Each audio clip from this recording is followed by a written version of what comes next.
தமிழ்நாடு பாரதிய ஜனதா கட்சி எல்லா தொண்டர்களும் ஆதரவாளர்கள் தாங்கண்ணே. அங்கே இருக்கக்கூடிய எல்லா தலைவர்களும் ஆதரவாளர்கள். இதில் என்ன பிரித்து சொல்கிறீங்க?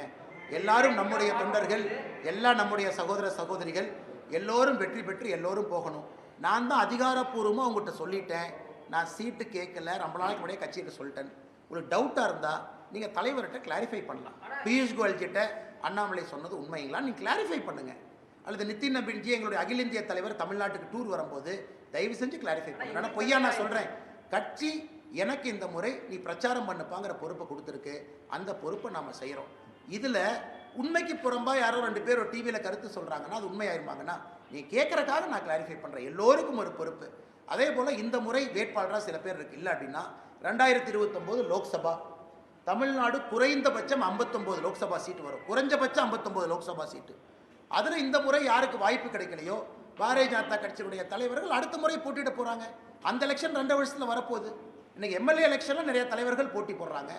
வாய்ப்பு கிடைக்காதவங்க 2029 லோக்சபாவில் போட்டி போடுவாங்க. அங்கேயும் எங்களுக்கு தலைவர்கள் வேண்டுமல்லன்னா லோக்சபா எலெக்ஷன்லேயும் பாரதிய ஜனதா கட்சி நிற்கணுமல்லன்னா.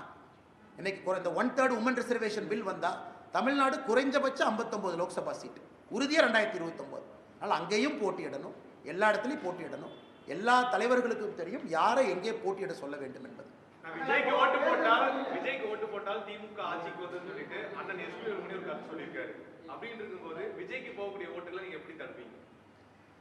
எல்லா தலைவர்களும் பிரச்சாரம் பண்ணிட்டுங்கன்னா நீ மக்கள் பொறுத்தவரை கடைசி 10 நாளில் இது இருமுனை போட்டியாக மாறும் என்பது நான் தொடர்ந்து சொல்லிக் கொண்டிருப்பதுங்கண்ணா.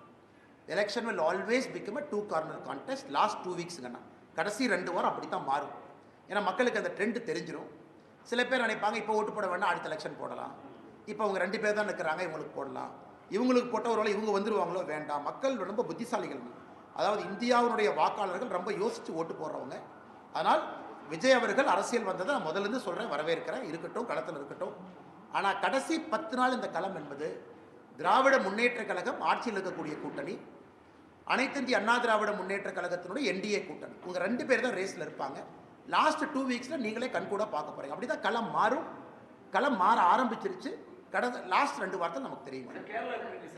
ஆனால் கேரளாவை பொறுத்தவரை பாரதிய ஜனதா கட்சி உறுதியாக நிறைய இடத்துல வெற்றி பெறுவாங்க.